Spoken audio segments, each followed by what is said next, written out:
I'm going to begin, guys, by asking about the balance in this movie between being a kind of adventure fantasy movie of sorts, but one that is grounded by these kind of themes of imperialism and a real kind of deep, quite historical context. I mean, how did you find it sort of navigating your way around that? It's a bit of a tightrope, which was both a big appeal of doing it and a challenge. A challenge, yeah. So that's what drew me to it. I like the fact that we were making a Saturday night movie, but it had a kind of political context, and it had themes in it that I think are resonant and interesting. Yeah, I think both the writers and David are very smart in the way they negotiated the politics, and they're plainly there, but actually if you don't want to see them, you don't have to see them. And so I think the hope is that people will go away from the movie having enjoyed this big epic adventure story, but at the same time be inclined to dig into a little bit the colonial history of the Belgians in the Congo.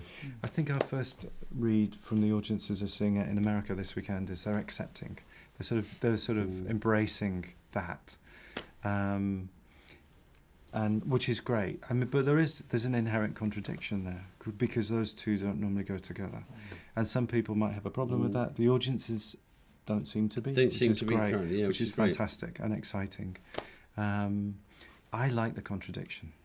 I like it. I think it's interesting, and I think it was worth doing. And what do you think it is about this particular story, the story of Tarzan, that has kind of appealed to the imaginations of children and adults alike across kind of well over a century? I mean, it's sort of this perennial tale. I mean, why do you think it has just lasted the sort of in time like this? For me, he was the first great action hero. Being British, I didn't have DC comics. I'm not quite sure when they all started, DC and Marvel, but I didn't grow up with those. And so he was the kind of guy we'd all watch a Tarzan film and go out in the garden and try and jump off trees and swing on ropes and whatever. And he was kind of this incredible action hero who then had this amazing affinity with animals and wildlife in general.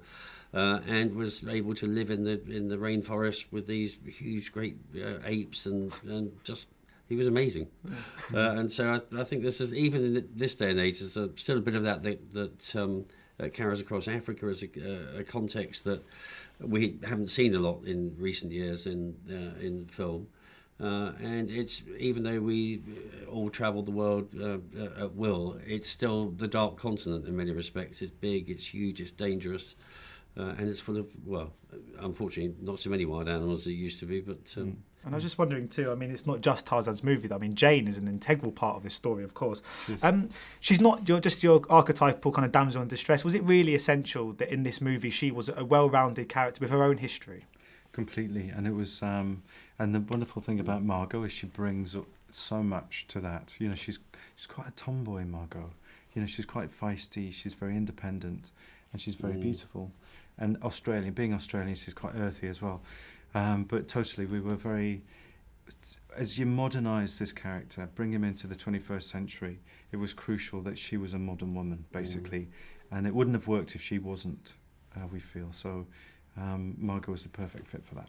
And this is your first directing job outside of the Harry Potter world for sort of over a decade. I mean, it must have been quite refreshing, I guess, to be involved in a whole new kind of franchise, a whole new sort of set of rules, I guess, new characters to play around with. It was lovely. It was fun, and we had a great time making it. Actually, fabulous. And it was good to sort of step into the jungle and do something different. It's been fun. Of course, I mean, Fantastic Beasts and Where to Find Them is next up. I mean, is this kind of steeped in that same sense of enchantment that the Harry Potter franchise kind of thrives with? Is this going for that same demographic? It's a little bit more grown up. Yeah. It's a little bit more grown up, and it deals with quite interesting themes that are very resonant now, I think. And you're working with Margot again on Terminal. We've just finished shooting. Yeah, absolutely. Very different end of the spectrum. It was a $4 million film we just shot in Budapest. Which is great, the first time writer-director, and it's fun. Excellent. Fabby. Well, yeah. Thank you so much for your time today. Much appreciated. Nice to meet you. Ladies and gentlemen, you're watching Hey You Guys! Hey You Guys, huh? Hey You Guys. Is that from the Goonies? It is indeed, yeah. Nice. Hey!